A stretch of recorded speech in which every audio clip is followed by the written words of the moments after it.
শ্ৰী হিমন্ত বিশ্ব শৰ্মা,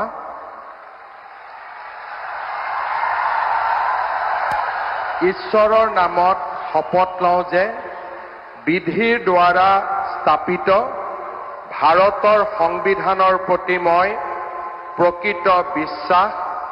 আৰু আনুগত্য পোষণ কৰিম। মই ভাৰতৰ সাৰ্বভৌমত্ব আৰু অখণ্ডতা অক্ষুণ্ণ ৰাখিম। মই অসমৰ মুখ্যমন্ত্ৰী হিচাপে মোৰ কৰ্তব্য বিশ্বস্ততাৰে আৰু শুদ্ধ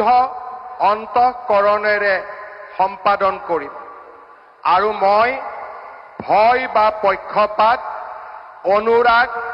বা বিদ্বেষ নোহোৱাকৈ সংবিধান আৰু আইন অনুসাৰে সকলো শ্ৰেণীৰ লোকৰ প্ৰতি ন্যায় আচৰণ কৰিম। মই শ্ৰী হিমন্ত বিশ্ব শৰ্মা ঈশ্বৰৰ নামত শপত লওঁ যে মই অসমৰ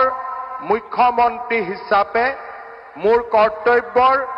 যথাযথ সম্পাদনৰ বাবে আৱশ্যক হোৱাৰ বাহিৰে মই এনে বিষয় যি অসমৰ মুখ্যমন্ত্ৰী হিচাপে মোৰ বিবেচনাৰ বাবে অনা হ'ব বা মোৰ জ্ঞাত হ'ব, তেনে বিষয় মই কোনো ব্যক্তি বা ব্যক্তিসকলৰ ওচৰত প্ৰত্যক্ষ